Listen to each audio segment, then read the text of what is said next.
Alors, voyez-vous, je mets comme ceci, et je vois la réaction. Voyez?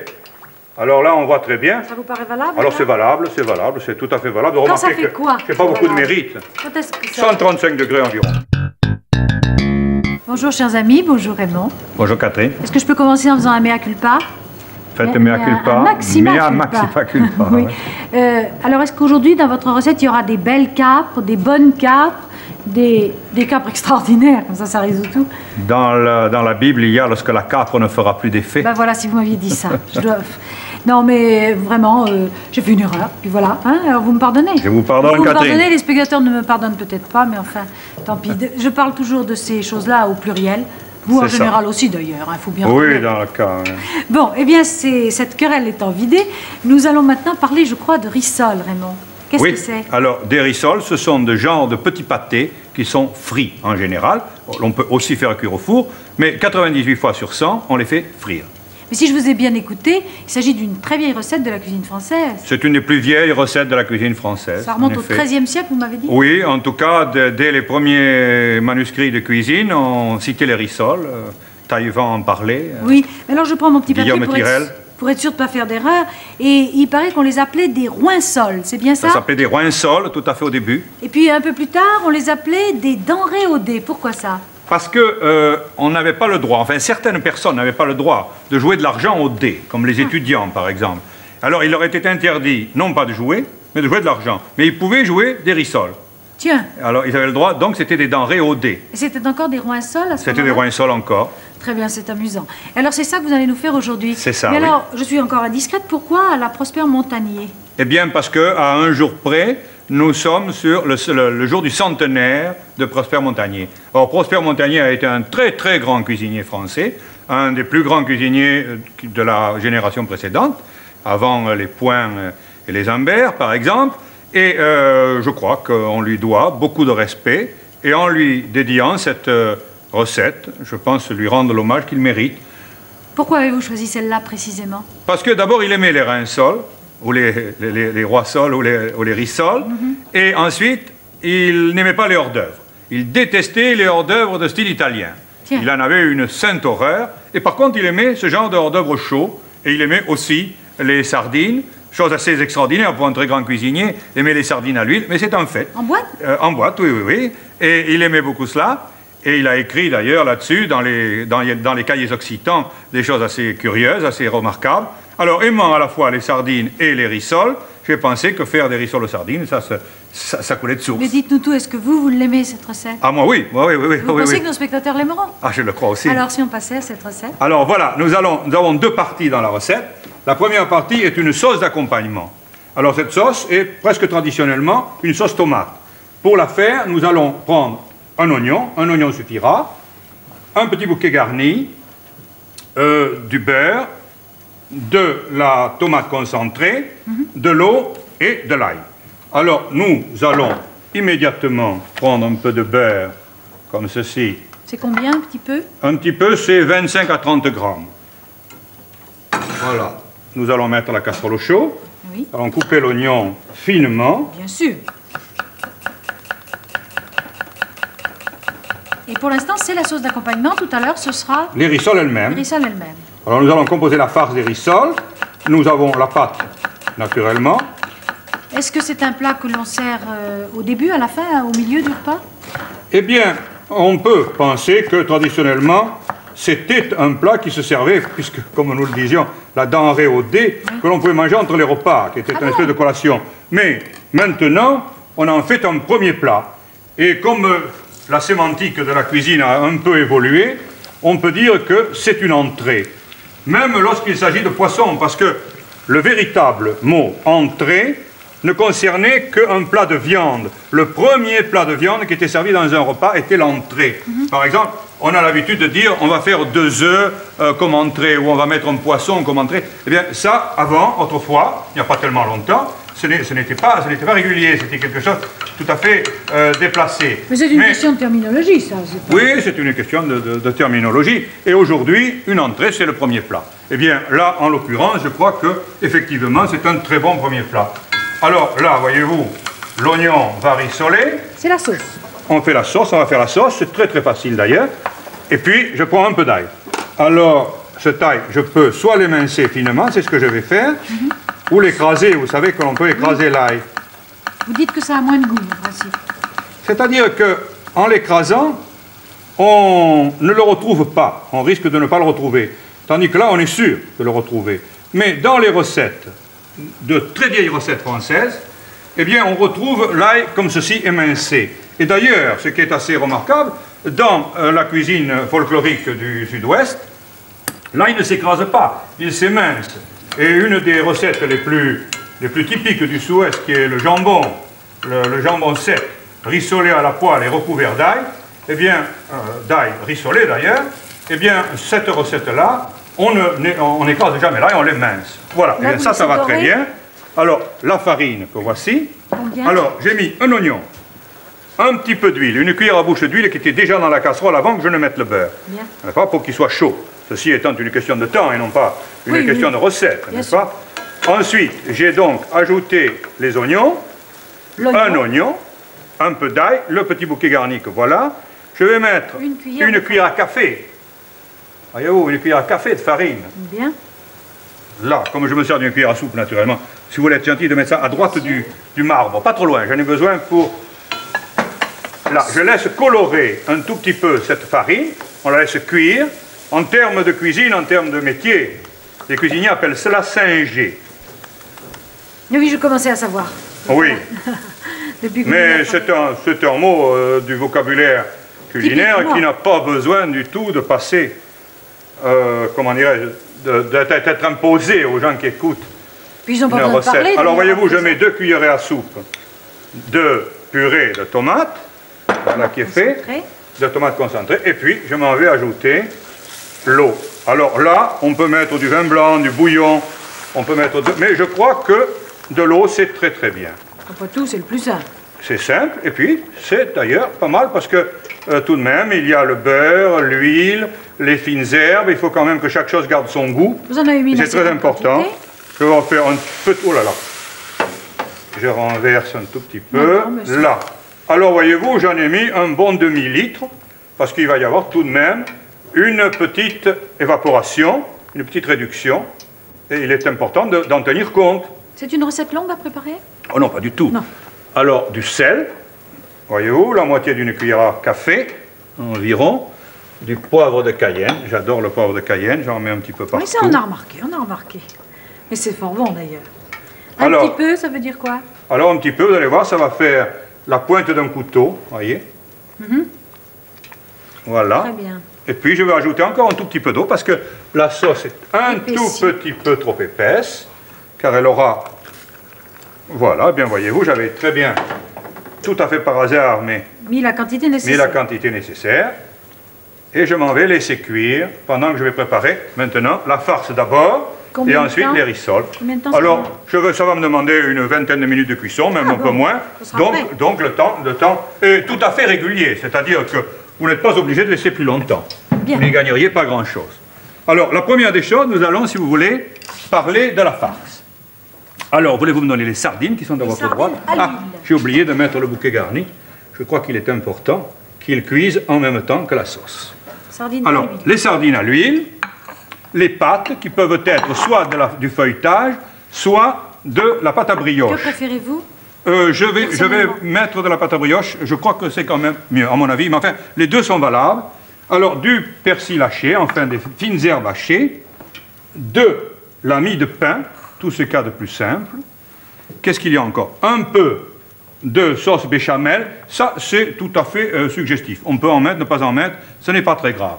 Un œuf, que voici, qui suffira. Alors, nous allons faire la farce avec, non pas des sardines entières, mais des sardines décortiquées. C'est-à-dire c'était 2 œufs. Oh, 2 œufs si l'on veut. Si l'on veut. Seulement, voyez-vous, je vais vous dire pourquoi si l'on veut. Car en réalité, je n'ai pas le temps de faire la totalité de la recette. Je n'en ferai qu'une partie. Donc, les 2 œufs qui sont nécessaires pour les 4 personnes dont je donne les proportions ne sont pas nécessaires au moment précis où je n'en fais qu'une partie. Alors, je vais mettre ces sardines dans un petit bol. Alors, elles ont été épluchées, comme vous pouvez voir. C'était à l'origine des sardines comment? C'est les sardines à l'huile, tout ce qu'il y a de plus simple, simplement décortiquées. Alors, je vais les piler un tout petit peu comme ceci. Et puis je vais ajouter une cuillère à soupe de sauce béchamel. Alors, dans le cas où quelqu'un ne veut pas se donner la peine de faire la sauce béchamel pour si peu de sauce, eh bien, en ce moment-là, il peut mettre une cuillère de crème et au fond de crème fraîche. Ce n'est pas absolument défendu. Alors là, je mets beaucoup de fines herbes, c'est-à-dire 2 cuillères à soupe. Et il y a quoi? Du persil? Persil, cerfeuil, estragon, en prenant comme proportion très peu d'estragon, beaucoup de cerfeuil et moyennement de persil. Alors, je casse l'œuf, cet œuf ici, puisque vous pensez qu'il en faut 2. Je ne veux pas vous trahir, Catherine. Je ne veux pas vous trahir. C'est vous qui commandez, je suis... Voilà, je vais mettre 2 œufs. Vous allez voir, c'est tout à fait suggestif parce que ça va dépendre ensuite de la quantité de mie de pain. Bien. Alors, je mélange bien le tout. La mie de pain, vous avez dit 100 grammes, alors je ne sais pas comment... Oui, c'est ça. Alors, pour la recette telle que je l'ai donnée, c'est effectivement 100 grammes. Voilà. Alors, je vais également assaisonner. Alors, se méfier du sel. Les sardines à l'huile sont toujours assaisonnées en elles-mêmes. Enfin, au point de vue sel, elles sont salées, suffisamment salées. Pas trop, mais suffisamment. J'ai quand même ajouté du volume, donc il faut que je pense au sel, à la quantité de sel que je dois ajouter. J'en ajoute. Alors là, je vais mettre de la muscade et du poivre de Cayenne. Du poivre de Cayenne en assez grande quantité, car il faut que ce soit relevé. Il s'agit de quelque chose d'appétissant. Il y en a déjà dans la sauce, il y en aura... Oui, c'est ça. Mais dans la sauce, il y en a relativement très peu. Hein. Oui. Vous aurez remarqué qu'il y en a très peu. Oui. Là, voilà. Ça, alors, quoi, je mélange. Regardez. La muscade, Catherine. La muscade, c'est ça. Noix de muscade. Là. Et maintenant, je vais donner l'épaisseur nécessaire avec la 100 grammes de mie. 100 grammes de mie de pain. Alors, tout ça, c'est terminé. Nous en reparlerons peut-être tout à l'heure, mais pour le moment, nous n'en avons plus besoin. Et quand vous nous redonnerez les proportions. Ça ne va pas faire beaucoup de farce? Si, ça fait beaucoup plus de farce que nous en avons besoin, mais ça fait la quantité de farce nécessaire à la totalité de la pâte, voilà. N'est-ce pas, et de la recette. C'est ça. Vous n'aurez pas le temps de toute l'utiliser. Non, mais... sûrement pas en 20 minutes. Très bien. Voilà, alors ici, je vais faire un peu de ménage puisque j'ai sali le marbre, et puis je m'en vais préparer la pâte. Alors, la sauce bout. Elle mijote, elle... N'est-ce pas? Voilà. L'huile de friture doit être à une température convenable, c'est-à-dire voisine de 135 degrés. Et puis, je vais fariner le marbre. Voilà, un marbre fariné. Voici alors, cette la pâte à brioche. Vous suggérez que les téléspectatrices la fassent vraiment elles-mêmes ou elles peuvent l'acheter? Parce que vous savez qu'il y a... Là aussi, il y a la notion de temps. Est-ce que... pour un Parisien ou pour une Parisienne. Ah mais on ne travaille pas pour les Parisiens. Non, mais c'est pour ça, c'est bien ce que j'allais vous dire. Pour un Parisien, Parisienne, le temps est beaucoup plus précieux que pour quelqu'un qui habite Langon ou Saint-Macaire, n'est-ce pas? Alors, oui, parce que Langon et Saint-Macaire sont les 2 villes frères ennemis, chaque côté du pont de Langon. Ah bon? Alors... Mais elles vous sont et chères, là, ils ont du temps, vous savez, ils n'ont pas grand-chose à faire, alors ils ont le temps de faire leur pâte. Mais autrement, on peut l'acheter toute prête. Ça, vous ne nous donnerez pas les proportions de la pâte? Ah si, ça, avec joie. Vous savez, les proportions sont d'ailleurs très très simples. Il y a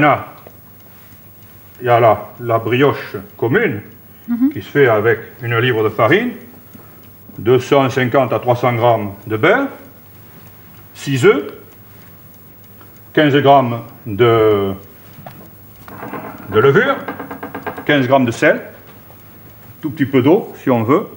Ah, j'ai quelque part des coupes-pâtes. Voilà. Alors, voyez-vous, je m'en vais couper pour faire les rissoles des rondelles de pâte comme ceci. Et c'est à peu près quel gabarit ça fait? Ça doit faire dans les 10 cm, un peu moins. À peu près, oui. 8, 10, oui. Alors, j'ai ici de l'œuf battu. Et je m'en vais badigeonner d'œufs. C'est pour qu'elle dort ou... Non, pas du tout. Ça, on ne les dore pas. Justement, c'est assez curieux, mais les rissoles ne sont pas dorées. Tiens. Oui. Même une fois frites? Même une fois. Elles deviendront colorées très gentiment, oui. Mais pas dorées au jaune, pas dorées à l'œuf. Bon. Et alors c'est pourquoi? Ça, c'est pour la coller seulement. C'est parce qu'elle on va pouvoir les coller l'une avec l'autre. Ah. Il nous en faut 2 d'épaisseur pour en faire une. Oui. Combien ça à peu près d'épaisseur votre pâte là? Alors, dans les 2 mm, environ 2 mm. Là, on donne comme épaisseur la même épaisseur que les pommes soufflées. Enfin, voyez-vous. Alors là, je prends une petite cuillère à café de pâte que je mets au milieu. Je dirais une grosse cuillère à café. Ah non, ça c'est une cuillère à soupe, Catherine. Oui, je sais bien, mais... Enfin bon, c'est une petite cuillère à soupe et une grosse cuillère à café. Bon, et vous mettez... Bon, mais c'est ça, c'est très bien. Là, alors ça, c'est un peu fastidieux, bien sûr, mais enfin... Non, et on voit comment on pas fait. tellement. Il ne faut pas que ça déborde, il ne faudra pas après que ça déborde. Ah, il faut... Ah, surtout pas. C'est là où il y a une certaine petite précaution à prendre. C'est celle qui consiste à bien souder la pâte, de façon à ce que les rissoles n'éclatent pas dans la friture, ce qui est tout de même très embêtant, parce que... Non, laissez-les là, peut-être, j'en aurais besoin. En tout cas, j'aurais besoin d'en reparler. Alors, voyez-vous, ici, je prends comme ceci chacune. Et là, vous allez voir, il y a encore une autre notion dont nous allons parler. Alors, bien coller, n'est-ce pas, chaque rondelle de pâte sur la première. D'où la nécessité de l'œuf battu. De l'œuf battu. Alors, on peut coller avec de l'eau, n'est-ce pas? Ce n'est pas interdit du tout. Oui. On peut également coller avec du jaune seulement. C'est une précaution. Puis on peut aussi coller, comme je viens de le faire, avec un œuf battu tout bêtement. Entier. Entier. Qui est récupérable d'ailleurs pour autre chose par la suite. Et le processus serait le même s'il ne s'agissait pas de pâte à brioche? Absolument le même, Catherine. Absolument le même. On peut faire. D'ailleurs, je vais essayer si j'ai le temps me le permet. Alors là, voyez-vous, il y a la notion de recouper avec un coupe-pâte plus petit les rissoles de façon à avoir une coupe extrêmement nette, ne pas avoir. Alors on récupère en même temps un peu de pâte, ce qui est très agréable parce qu'il n'en faut point trop de pâte. Mais il en faut assez pour que l'opération soit facile à mener. Parce que si nous prenions très peu de pâte, alors nous aurions des difficultés à coller les deux morceaux l'un sur l'autre, tandis que là, ça devient extrêmement facile, comme vous pouvez le voir. Oui, ça se détache remarquablement. Et je recoupe comme ceci, et ceci étant tout à fait une question d'esthétique. Oui. Beaucoup plus une question d'esthétique qu'une question... Non, non, absolument pas. Alors là, nous avons fini avec la pâte à brioche pour le moment. Je m'en vais la remettre en petit paquet. Je vais la mettre ici. Et puis, je m'en vais faire frire ces premières rissoles. Alors, la température de la friture, vous savez qu'on la contrôle. Moi, j'ai l'habitude de la contrôler avec un morceau de poireau, avec un morceau d'oignon. Alors, voyez-vous, je mets comme ceci, et je vois la réaction. Vous voyez?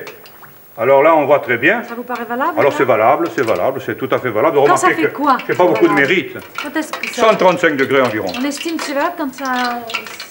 Là, quand vous mettez le poireau. Quand il y a une réaction qui se produit tout de suite. Voyez-vous, il faut pas que ça frie, que quand on le met, il y a une espèce d'éclaboussement d'eau. Il faut que ça vienne tout doucement. Tout doucement. Alors, on prend chaque rissole comme ceci, et on la met dans la friture. Et alors, ce qu'il faut faire, c'est maintenir la chaleur de la friture un petit peu en laissant réchauffer entre chaque. Un petit peu. Croissante, c'est-à-dire que l'on aille en augmentant la chaleur et non pas en la diminuant. Or forcément, quand vous mettez quelque chose dedans, ça la on la refroidit. Bien sûr. Alors voyez-vous, là j'ai mis 4 rissoles, je pourrais naturellement en mettre davantage, mais nous allons les laisser cuire. Et puis pendant qu'elles vont cuire, tout doucement, car il faut que ça cuise doucement, il faut penser que cette pâte qui est quand même sur 2 fois 2 mm, c'est-à-dire environ 4 mm, a une certaine épaisseur, et qu'il est tout de même nécessaire de la laisser cuire. Et votre sauce, qu'est-ce qu'elle fait pendant ce temps-là? Ma sauce cuit tout gentiment, sans me créer la moindre petite difficulté. Elle réduit, elle cuit. Il faut qu'elle réduise beaucoup? Oh, pas beaucoup. Là, je crois qu'il y a quelque chose avec la friture. Votre feu ne marche pas pas très bien, non, mais nous allons revenir ici. Oui, il y a là... Un petit ennui. Non, pourtant, non, apparemment pas, non. Oh, ça fait rien. Ça fait rien, ça va aller très bien. Il ne faut pas avoir peur. Nous n'avons pas de difficulté. Bon. Alors ici, il s'agit de la pâte feuilletée. Cette fois, on la Vous connaissez tous les secrets de la pâte feuilletée. La pâte feuilletée se fait avec 500 g de farine, un peu d'eau ou de lait, ou de crème de lait, et puis 400 g ou 450 g de beurre. Alors on la plie, on donne 6 tours par 2 tours à la fois. Alors là, le même problème se pose pour aplatir la pâte. Je regarde un petit peu mes ça se passe rissoles, comment ça se passe. Elles sont bien montées à la surface, en tout cas. Oui, on met ça. Elles vont tourner d'ailleurs d'elles-mêmes quand la friture va avoir repris sa chaleur. C'est amusant. Elle tourne toute seule, elle se renverse dans la friture. Ah, si on pouvait voir ce... Oui, on va le voir. Vous pouvez pas tourner un tout petit peu parce qu'il y a une queue de la... Ah oui, pardon. Qui est juste devant la caméra. Voilà. Tournez la bassine tout entière, non? Ça vous gêne? Voyez-vous? Non, je vais tourner toute la bassine. Alors vous, dites-moi quand je dois m'arrêter simplement. Encore un tout petit peu. Voilà, comme ça, très bien. Voilà. Alors voyez-vous? Regardez comme elle gonfle. Elle gonfle, oui. Qu'elle gonfle gentiment. Et alors là maintenant j'ai une chaleur très convenable. Elles vont dorer maintenant. C'est très très bien. Je fais qu'à laisser faire et je continue ici avec la pâte feuilletée pour... Et vous allez vous faire procéder de voir la même façon, absolument de la même façon. Mais je veux quand même le faire voir. En effet, la pâte briochée, c'est-à-dire la brioche, la pâte à brioche, celle que vous avez faite là-bas, celle que j'ai fait en premier, qui sont en train de frire, sont peut-être plus jolies au point de vue spectaculaire. Mais la pâte feuilletée a un avantage, c'est d'être peut-être plus diététique, si je puis m'exprimer ainsi. Il n'y a pas d'œuf dedans, c'est plus facile à digérer en quelque sorte. Oui. Ça pompe moins la friture, c'est moins gourmand, on dit chez moi. Moins gourmand en friture, il pénètre moins. Ça. Alors il y a là une petite notion de choix. une fois l'un, une fois l'autre, et on juge après. Je m'excuse de faire du bruit, Catherine, Moi, vous savez. mais C'est voilà, ces c'est messieurs fini. des ingénieurs du son qui peuvent vous dire quelque chose, mais moi pas. C'est fini. Ah, vous voyez. Alors ça maintenant, je crois qu'il faut quand même que je m'en occupe. Vous en un petit occupez. peu. Hein? Ça gonfle merveilleusement. Et ça, si c'est joli, hein? Oui. Évidemment, pour la caméra, ça fait un petit peu blanc, mais en vérité, c'est... Ah oui, ça c'est toujours Oui, la mais ça ne fait question rien, on de peut la le coloration. dire à nos... Mais Ce n'est pas d'ailleurs... très doré. Non, mais je vous ai dit, ça ne se colore Oui, pas. c'est ça. On ne colore pas une rissole comme on colorerait, par exemple, un pâté que l'on mettrait au four, Oui, mais et qui serait doré à la friture. En vérité, à la c'est moins friture, pâle à que ça la ne paraît. dorure. Que ça ne paraît à la caméra. Oui. Alors j'ai marche un votre- petit peu d'ennui avec Il a la l'air chaleur des... Ça devrait pourtant marcher, mais ça... Voilà, c'est un tout petit peu d'ennui, un petit peu de faiblesse dans le... Donner tout. Non, mais ça va aller très bien. Bon, eh bien, je vais terminer ici. Je vais refaire on va en fait, reprendre juste là. le temps. Vous remettez de la dorure et vous nous rappelez en même temps ce que vous avez... Alors, je vais recommencer à vous parler de la recette. Je vais vous la répéter. Oui. Enfin, pour le moment, pas d'ennui. Alors, vous avez remarqué, je ne mets de la dorure que sur une seule abaisse, pour parler le langage des cuisiniers. C'est ce que j'ai remarqué tout à l'heure. Une seule abaisse, mais ceci parce que ça colle beaucoup mieux. Le couvercle n'en a pas besoin. Non, si j'en mettais des deux côtés, ça collerait moins bien. Ah bon. Voyez-vous comme quoi l'abondance de biens, en l'occurrence, nuirait à quelque chose. Oui. Voilà. Une partie avec de l'œuf et une partie sans œuf. Ça va chez vous ou c'est Oui, ça y est, voyez-vous, ça ne va pas regardez très vite, maintenant c'est la couleur. exact. Non, ça va pas tout à fait assez vite. Pas tout à fait assez vite, mais enfin, tout de même, ça va. Ah oui, ils sont beaux.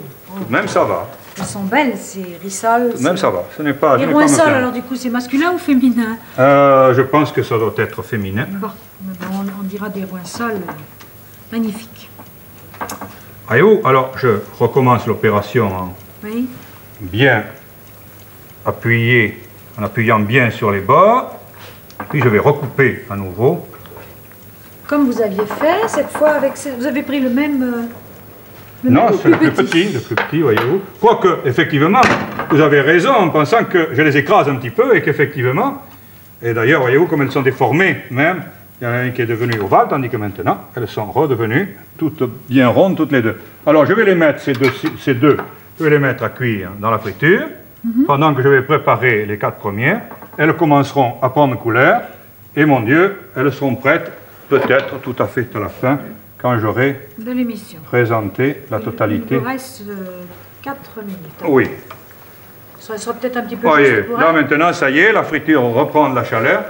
Ça va très bien. J'avais eu une toute petite panne de courant, Ah, je croyais que c'était mais une panique. ça a été rectifié. Comme quoi, les équipements sont vigilants, Catherine. Nous ne pouvons que les remercier de cette vigilance. Eh bien, c'est prêt. Alors, maintenant, je vais égoutter les 4 premières rissoles qui vont être cuites sur un torchon. Comme toujours dans un Je vais- torchon. Oui, comme toujours dans un torchon. Alors, qu'est-ce que je fais? Je fais un petit ménage ou non? Non, je ne vais pas le faire. Peut-être pas. Parce que ça va troubler l'harmonie. Alors, un plat de présentation, une saucière dans laquelle je vais mettre la sauce. Ça paraît logique. Ça me paraît logique, Et oui. vous nous rappellerez ce que vous avez mis dans la farce. Voilà. Alors, ici, je vais prélever la quantité de sauce qui m'est nécessaire. Et quand vous le rappellerez, on vous montrera ça sur un petit tableau noir, lui aussi vigilant, si vous voulez bien, vous l'avez souhaité, je crois, Alors, pour que la les notion, spectateurs puissent Bien se sûr. rappeler les proportions. la notion de passer la sauce pour qu'il n'y ait pas d'oignon Oui. ou d'ail dedans Et vous l'avez pas est fait tout à fait valable, mais je pense que ce n'est pas absolument nécessaire. On peut très bien aussi Ça la a bien laisser fondu. telle qu'elle est, et ça me paraît très bien. Là, je m'en vais égoutter les 4 premières rissoles Elles sont très en belles. pâte à brioche, Vous pendant pensez que qu'elles ne les sont pas deux... tout à fait assez cuites? Ah si. Je pense qu'elles ont été longues à cuire. J'aurais préféré qu'elles cuisent un tout petit peu plus vite. Ça m'aurait permis de vous Parfait, présenter donc. les deux en feuilletage, qui d'ailleurs vont être être- prêtes probablement, Le temps que vous rappeliez la mais, farce, oui, ça mais sera- qui ont tout de même laissé un tout petit moment. Alors là, je vais les assaisonner très légèrement avec du sel. Et puis, sans me brûler, Puis même si vous Allez. brûlez, vous ne nous le direz pas, hein, j'ai l'impression. je ferai aïe, aïe, oui. Non, non, non, vous êtes dur. Là. Alors voilà les rissoles, voilà la sauce tomate. Et puis je vais vous rappeler alors tout de suite la composition de la farce. Alors la farce, c'est faite avec 6 sardines à l'huile, 2 œufs, une cuillère de sauce béchamel, 100 g de mie de pain, 4 cuillères à soupe de fines herbes. Ça va? C'est tout. Et puis naturellement du sel, du poivre de Et Cayenne. de la pâte à brioche. Ah non, non, non, la pâte à brioche, ce n'est pas dans la farce. Alors, oui, bien sûr. la pâte à brioche ou la pâte feuilletée va servir à former les rissoles. Et puis, il y a aussi la sauce, qui est faite avec un gros oignon, une petite cuillère de farine, un petit bouquet garni, 2 cuillères de tomates concentrées et de l'eau, du sel et du poivre. Pas oublier l'assaisonnement en sel et en poivre. Eh bien, pense que nos je crois spectateurs ont eu qu'ici, le temps de le noter. regardez, Catherine, les rissoles de pâte feuilletée. Regardez comme elles... Marquez ça. Là, ça y est. Regardez comme elles gonflent bien, comme Oui, oui, oui. elles prennent. Attends, je vais le faire de façon à ce que ça se voit bien. Ça se voit Regardez. bien, ça se voit très bien. Alors, Et elles là. gonflent, elles font pareil. Elles gonflent, elles font aussi. Elles ne sont pas tout à fait aussi jolies que les autres, je le reconnais. Exact. Mais elles sont quand même. Ça vient de la pâte? Ça vient du fait que la pâte à brioche a tout de même une qualité esthétique que n'a pas le feuilletage. Voilà. Alors vous les laissez peut-être cuire pendant que nos Eh bien, spectateurs je laisse finir de cuire. vont regarder celles qui sont parfaitement réussies. Cette recette du XIIIe siècle, je suis sûre, sera très valable au XXe. Et n'oublions pas qu'elle a été dédiée à Prosper Montagnier, dont c'est aujourd'hui, à quelques heures près, le centenaire. À qui nous rendons hommage. Merci Raymond Liver et à nos téléspectateurs. Bon appétit.